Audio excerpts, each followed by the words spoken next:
नमस्कार दोस्तों, मैं मोनू कुशवाहा आपके अपने यूट्यूब चैनल सक्सेस टुडे पर आपका स्वागत करता हूं। दोस्तों, हम पिछले वीडियो लेक्चर में डायरेक्ट और इनडायरेक्ट नरेशन का एक इंट्रोडक्शन वीडियो दे चुके हैं, बता चुके हैं कि डायरेक्ट नरेशन और इनडायरेक्ट नरेशंस क्या होते हैं। आज के इस वीडियो लेक्चर में हम लोग डायरेक्ट से इनडायरेक्ट कैसे बनाते हैं, इसके बारे में कुछ रूल्स पढ़ेंगे। तो आइए दोस्तों, जान लेते हैं कि डायरेक्ट स्पीच होती क्या है। दोस्तों, हम पिछली वीडियो में हम देख चुके हैं कि डायरेक्ट स्पीच क्या होती है। इसको हमने पिछली वीडियो में बताया था कि डायरेक्ट स्पीच को दो पार्ट में बांटा जाता है, एक रिपोर्टिंग वर्ब पार्ट में और दूसरा रिपोर्टेड स्पीच पार्ट में। अब ये रिपोर्टिंग वर्ब पार्ट क्या होता है, रिपोर्टेड स्पीच पार्ट क्या होता है, वैसे तो हम पिछली वीडियो में बता चुके हैं, लेकिन एक बार फिर से जान लेते हैं कि रिपोर्टिंग वर्ब, जिस वर्ब से वक्ता अपनी बात को कहना शुरू करता है, उस वर्ब को ही क्या कहा जाता है, रिपोर्टिंग वर्ब कहा जाता है। जैसे इस सेंटेंस में Ravi said Mohan have finished his work. Ravi ने कहा मोहन अपना काम कर चुका है। तो इसमें रवि ने कहा, कहना जो शुरू किया है, सेड, सेड यहाँ पर क्या है, एक रिपोर्टिंग वर्ब है। रिपोर्टिंग वर्ब है। जिस वर्ब से वक्ता अपनी बात को कहना शुरू करता है उसको क्या कहा जाता है, रिपोर्टिंग वर्ब। ठीक है। अगर मैं बात करूं रिपोर्टेड स्पीच की, तो वक्ता द्वारा जो कुछ भी कहा जाता है उसी को कहा जाता है रिपोर्टेड स्पीच। जैसे इस सेंटेंस में Mohan have finished his work, ये सारा का सारा क्या है, रिपोर्टेड स्पीच है। यही वक्ता यानी कि रवि के द्वारा कहा गया है। ठीक है ना। तो इसमें यही क्या है, रिपोर्टेड स्पीच है। आई होप आपको ये वाली बात समझ में आ गई होगी। आगे देखते हैं। जब भी हम डायरेक्ट से इनडायरेक्ट नरेशन बनाएंगे तो हम रिपोर्टेड स्पीच वाले पार्ट में ही चेंजेस करेंगे। अब रिपोर्टेड स्पीच वाले पार्ट में एक से कई ज़्यादा शब्द होते हैं। अब उनमें से हमें केवल 3 शब्दों में चेंजेस करने होंगे। वो 3 शब्द कौन कौन से हैं हमारे, वो 3 शब्द हैं बेटा। एक है वर्ब। रिपोर्टेड स्पीच में अगर वर्ब आती है तो इसको चेंज किया जाता है। ठीक है। दूसरा है प्रोनाउन। रिपोर्टेड स्पीच में अगर प्रोनाउन आता है तो उसको भी चेंज किया जाता है। ठीक है। उसके बाद टाइम एंड पोजीशन वर्ड्स, ये कौन से वर्ड्स होते हैं, इनको भी चेंज किया जाता है। ये वर्ड्स होते हैं जैसे नाउ आ जाए तो नाउ को हम चेंज कर देते हैं देन में, ये दिस को कर देते हैं दैट में, टुडे को कर देते हैं दैट डे में, है ना। कुछ इस तरह के ये जो वर्ड्स हैं, नाउ को देन में करना, दिस को दैट में करना, टुडे को दैट डे में करना, ये जो कुछ वर्ड्स हैं यही कहलाते हैं टाइम एंड पोजीशन वर्ड्स। तो इनको भी चेंज किया जाता है। तो बारी बारी से हम लोग देख लेते हैं। पहले वर्ब में चेंज करना हम सीखेंगे। ठीक है। तो आइए स्टार्ट करते हैं। वर्ब को चेंज करना हम लोग सीखेंगे। तो रूल नंबर 1 क्या कहता है कि यदि रिपोर्टिंग वर्ब प्रेजेंट या फ्यूचर टेंस में हो तो रिपोर्टेड स्पीच के वर्ब के टेंस में किसी प्रकार का कोई परिवर्तन नहीं किया जाता। बात क्या कहने की कोशिश की गई है इसमें बेटा, कि ये कह रहा है कि रिपोर्टेड स्पीच जो है हमारी, उसमें तो चेंजेस किए जाएंगे। एक होता है रिपोर्टिंग वर्ब। तो ये जो रिपोर्टिंग वर्ब है, अगर हमारी प्रेजेंट टेंस में है या फिर फ्यूचर टेंस में है, तब हम रिपोर्टेड स्पीच में आने वाली वर्ब को चेंज नहीं करते, यानी कि नो चेंज। रिपोर्टेड स्पीच में अगर कोई वर्ब आएगी तो उसको हम चेंज नहीं करेंगे। कब, जब रिपोर्टिंग वर्ब हमारी प्रेजेंट टेंस में या फिर फ्यूचर टेंस में दे रखी होगी। तो देख लेते हैं एग्जांपल। जैसे मैं बात करूं अगर आपसे कि राम कहता है हरी has gone to Agra, Hari Agra जा चुका है। तो यहाँ पर रिपोर्टिंग वर्ब जो है हमारी, ये किस में है, ये आपकी प्रेजेंट टेंस में है। किस में है, प्रेजेंट टेंस में है। तो हमने अभी जस्ट रूल नंबर 1 पढ़ा है कि रिपोर्टिंग वर्ब अगर हमारी प्रेजेंट टेंस में होगी तो रिपोर्टेड स्पीच में आने वाली वर्ब को चेंज नहीं करेंगे, तो जैसा है ज्यों का त्यों रहने देंगे। ठीक है। असर्टिव सेंटेंस के भीतर कॉमा और इन्वर्टेड कॉमा के स्थान पर कंजंक्शन दैट का यूज किया जाता है ना, तो जनरली हम इसको क्या करेंगे, दैट का यूज करेंगे। तो इसका जो इनडायरेक्ट नरेशन होगा वो कैसे होगा, इसका जो इनडायरेक्ट नरेशन है वो है Ram says comma inverted comma हटा, उसकी जगह क्या है दैट।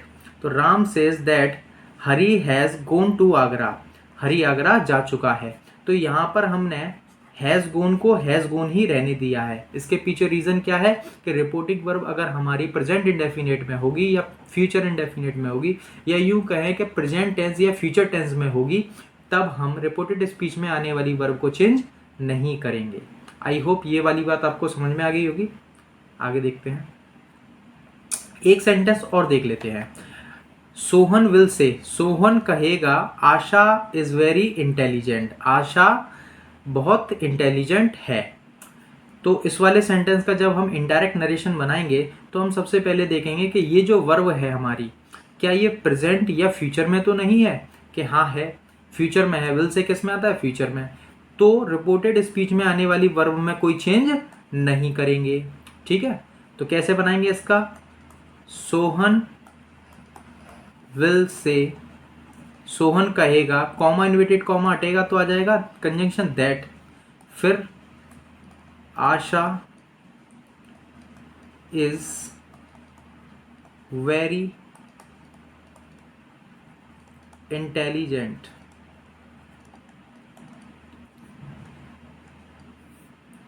तो आई होप आपको ये वाली बात भी समझ में आ गई होगी, है ना। तो देखते हैं ये जो सेंटेंस बनकर आया है क्या है, Sohan will say that Asha is very intelligent. तो यहाँ पर हमने इज का इज ही रहने दिया। उसके पीछे रीजन क्या है कि रिपोर्टिंग वर्ब हमारी किस में है, फ्यूचर में है।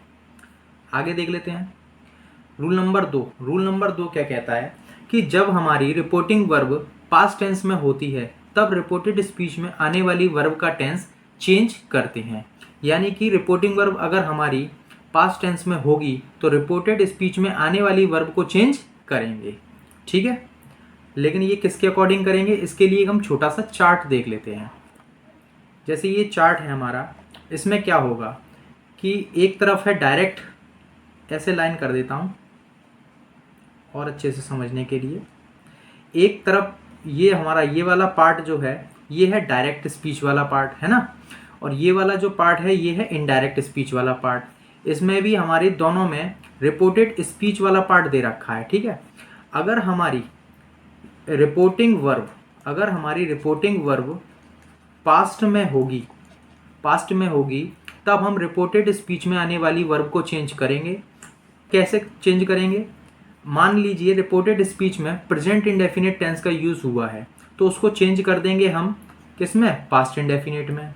प्रेजेंट कॉन्टिन्यूअस का यूज हुआ है तो उसको पास्ट कॉन्टिन्यूअस में, प्रेजेंट परफेक्ट का यूज हुआ है तो पास्ट परफेक्ट में, प्रेजेंट परफेक्ट कॉन्टिन्यूअस को पास्ट परफेक्ट कॉन्टिन्यूअस में, पास्ट इंडेफिनिट को पास्ट परफेक्ट में, पास्ट कॉन्टिन्यूअस को पास्ट परफेक्ट कॉन्टिन्यूअस में। पास्ट परफेक्ट को चेंज नहीं करते, पास्ट परफेक्ट को चेंज नहीं करेंगे और पास्ट परफेक्ट कॉन्टिन्यूअस को चेंज नहीं करेंगे। अब ये चार्ट उन स्टूडेंट्स को ज़्यादा समझ में आएगा जिन्होंने पहले टेंस कर रखे हैं, लेकिन जिन बच्चों ने पहले टेंस नहीं किए हैं उनके लिए क्या है भाई, उनको समझने में इसको दिक्कत होगा। तो जिन बच्चों ने पहले कभी टेंस नहीं किए उनके लिए एक ट्रिक के माध्यम से मैं लेकर आया हूँ। ट्रिक कह लो या फिर शब्दों का इसको रटना कह लो, है ना।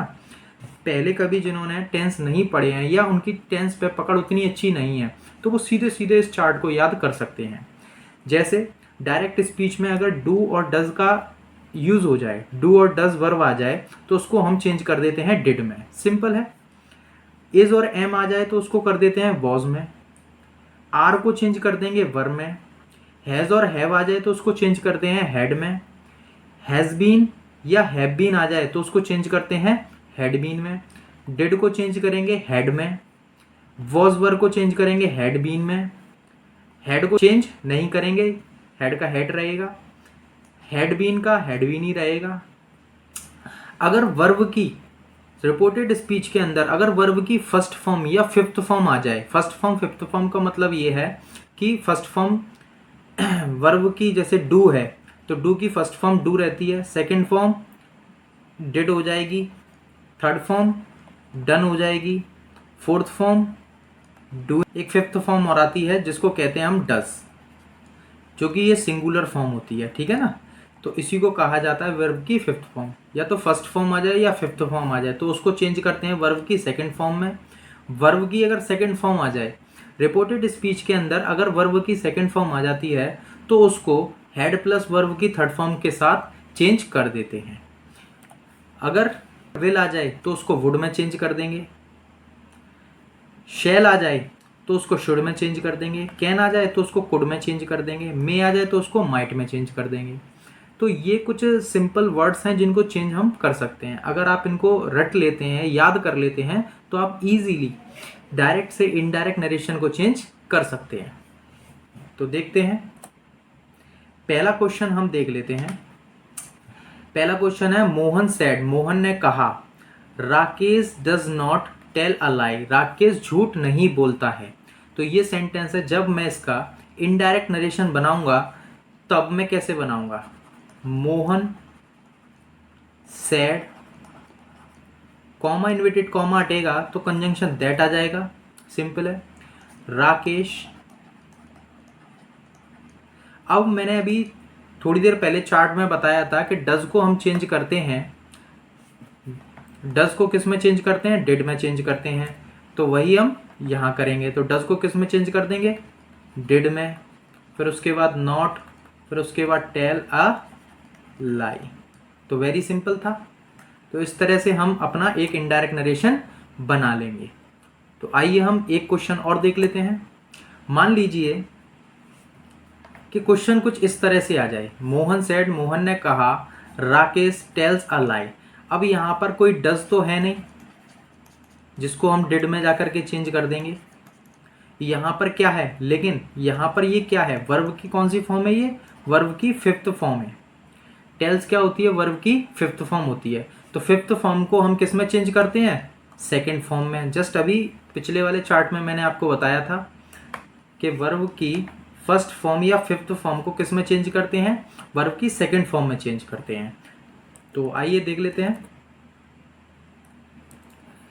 तो यहाँ पर हमने क्या किया है कि Mohan said that, comma inverted comma को हटाया, दैट लगाया, फिर उसके बाद में राकेश, फिर उस टेल्स को यानी कि वर्ब की फिफ्थ फॉर्म को टोल्ड में चेंज कर दिया।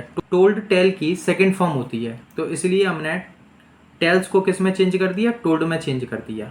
देख लेते हैं, नेक्स्ट क्वेश्चन देखते हैं। अब मैं आपको एक चीज़ और बताना चाहूँगा कि से टू को टेल में चेंज करते हैं। से टू को किस में चेंज करते हैं, टेल में चेंज करते हैं। सेज टू को टेल्स में चेंज करते हैं और सैड टू को टोल्ड में चेंज कर देते हैं। तो यहाँ पर जैसे सेड टू आया है तो इसको टोल्ड में चेंज कर देंगे। जब मैं इसका इनडायरेक्ट नरेशन बनाऊंगा तो कैसे बनाऊंगा कि सोहन सेड टू को टोल्ड में चेंज कर देंगे, told me, comma inverted comma हटेगा तो दैट आ जाएगा, दैट। फिर उसके बाद में राम इज को चेंज करते हैं वॉज में, तो यहाँ पर आ जाएगा वॉज। फिर writing a book. I hope आपको ये वाला भी अच्छे से समझ में आ गया होगा।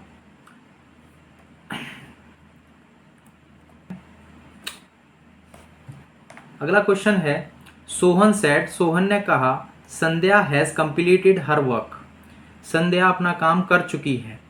देख लेते हैं इस क्वेश्चन को। Sohan said, comma inverted comma हटेगा, कंजंक्शन दैट आ जाएगा, दैट संध्या, संध्या हैज को चेंज कर देंगे किस में, हेड में, हेड कंप्लीटेड हर वर्क। तो इस तरह से हम लोग इस क्वेश्चन को इजीली इनडायरेक्ट में कन्वर्ट कर लेंगे। देख लीजिए, ये इसका क्वेश्चन है जो अभी हमने बनाया है। Sohan said that Sandhya had completed her work. तो आइए अगला क्वेश्चन देखते हैं। अब एक और क्वेश्चन आ गया हमारे पास। अब हम इस क्वेश्चन को इनडायरेक्ट नरेशन में चेंज करेंगे। ही सेड, उसने कहा, it has been raining since morning, सुबह से बारिश हो रही है। अब जब मैं इसका इनडायरेक्ट नरेशन बनाऊंगा तो कैसे बनाऊंगा? ही सेड, फिर कॉमा इन्वर्टेड कॉमा हटेगा तो दैट आ जाएगा, फिर इट लगा देंगे, हैज़ को किस में चेंज कर देंगे? हैड में। या फिर समझ लीजिए कि हैज़ बीन को किस में चेंज करते हैं? हैड बीन में। तो यहां पर क्या हो जाएगा? हैड बीन हो जाएगा। फिर उसके बाद में रेनिंग सिंस मॉर्निंग। तो आई होप आपको इस तरह से ये भी समझ में आ गया होगा। तो देख लीजिए, he said that it had been raining since morning, उसने कहा कि सुबह से बारिश हो रही है। अब अगला क्वेश्चन देख लेते हैं। ही सेड, उसने कहा, Ram did not play cricket, Ram ने क्रिकेट नहीं खेला था। अब जब मैं इसका इनडायरेक्ट नरेशन बनाऊंगा तो मैं कैसे बनाऊंगा, आइए देख लेते हैं। तो ही सेड, पहले मैं लिखूंगा ही सेड, फिर कॉमा इन्वर्टेड कॉमा हटेगा, कंजंक्शन दैट आ जाएगा, फिर सब्जेक्ट राम। अब डिड को मैं चेंज करता हूं किस में? हेड में। चार्ट में पहले बता चुका हूं, तो डिड तो चला जाएगा हेड में। अब हेड के साथ एक कंडीशन है बच्चे, हेड के साथ एक कंडीशन है कि हेड के साथ हमेशा वर्ब की थर्ड फॉर्म आती है। जैसे यहां पर फर्स्ट फॉर्म है, इसको चेंज कर देंगे थर्ड फॉर्म में, जो कि क्या हो जाएगी? प्लेड। तो क्या हो जाएगा? Had not played. फिर उसके बाद में क्या आ जाएगा? क्रिकेट आ जाएगा। तो इस तरह से हम लोग क्या बना लेंगे इसका? एक इनडायरेक्ट नरेशन। तो हम लोग इस तरह से इसका इनडायरेक्ट नरेशन बना लेंगे। आइए अगला क्वेश्चन और देख लेते हैं एक और। अब जैसे ये वाला क्वेश्चन है, अब क्या है? ही सेड, उसने कहा, the horse die in the night, घोड़ा रात में मर गया था। तो इस क्वेश्चन का जब मैं इनडायरेक्ट नरेशन बनाऊंगा तो कुछ इस तरह से बनाऊंगा कि ही सेड, उसने कहा, कॉमा इन्वर्टेड कॉमा हटेगा तो कंजंक्शन दैट आ जाएगा, the horse died in the night, the horse died. अब ये यहां पर सेकंड फॉर्म है, डाई की सेकंड फॉर्म है। तो अब यहां पर मैं क्या करूंगा कि सेकंड फॉर्म को चेंज करते हैं हैड प्लस वर्ब की थर्ड फॉर्म में। तो यहां पर क्या हो जाएगा? The horse had died. Died, die की सेकंड फॉर्म डाइड और थर्ड फॉर्म भी डाइड ही रहती है। तो died in the night, in the night. इस तरह से हमने इसका भी एक इनडायरेक्ट नरेशन बना लिया। तो आई होप आपको ये वाला भी क्वेश्चन समझ में आ गया होगा। आगे देख लेते हैं। एक क्वेश्चन ये भी है। इस क्वेश्चन का जब हम इनडायरेक्ट नरेशन बनाएंगे तो किस तरह बनाएंगे, आइए देख लेते हैं। ही सेड, उसने कहा, the students were learning their lessons, कि विद्यार्थी अपना लेसन याद कर रहे थे, विद्यार्थी अपना लेसन याद कर रहे थे। तो जब मैं इसका इनडायरेक्ट नरेशन बनाऊंगा तो किस तरह से बनाऊंगा, आइए देख लेते हैं। He said, comma inverted comma हटेगा तो दैट आ जाएगा, दैट द स्टूडेंट्स। अब यहां पर वर आ गया, तो वर को किस में चेंज करते हैं? हैड बीन में चेंज करते हैं, है ना। तो वर जब भी आ जाता है, वर आ जाए या वॉज आ जाए, तो इसको हम हैड बीन में चेंज कर देते हैं। तो क्या हो जाएगा? The students had been learning their lessons. He said, तो क्या बना बच्चों इसका इनडायरेक्ट नरेशन? He said, उसने कहा that कि the students had been learning their lessons. विद्यार्थी अपना पाठ याद कर रहे थे. आई होप आपको ये क्वेश्चन अच्छे से समझ में आ गया होगा. देख लेते हैं. He said that the students had been learning their lessons. इस क्वेश्चन को और देख लेते हैं बच्चों. राम सेड, राम ने कहा Usha had won the match. Usha match जीत चुकी थी. ठीक है ना, ऊषा मैच जीत चुकी थी. तो जब मैं इसका इनडायरेक्ट नरेशन बनाऊंगा तो कैसे बनाऊंगा कि राम सेड, राम ने कहा दैट की Usha had won the match. Usha match जीत चुकी थी. मैंने हैड वन को हैड वन ही क्यों रहने दिया, कोई चेंज क्यों नहीं किया? क्योंकि हम पिछले टेबल में हम पढ़ चुके थे कि पास्ट परफेक्ट को चेंज नहीं करते, इसीलिए यहाँ पर ये जो वर्ब है हैड वन यही रहनी थी. तो पास्ट परफेक्ट को हम चेंज नहीं करते. तो आई होप ये आपको अच्छे से समझ में आया होगा. एक क्वेश्चन और है, हम देख लेते हैं. मदन सेड, मदन ने कहा वर्षा विल गो, वर्षा जाएगी. तो यहाँ पर इस क्वेश्चन में हमने इनडायरेक्ट नरेशन बनाना है. तो क्या करेंगे, मदन सेड, मदन ने कहा, कॉमा इन्वर्टेड कॉमा हटेगा तो कंजंक्शन दैट आ जाएगा. फिर वर्षा, विल का क्या हो जाएगा, वुड हो जाएगा. वर्षा वुड गो, कि वर्षा जाएगी.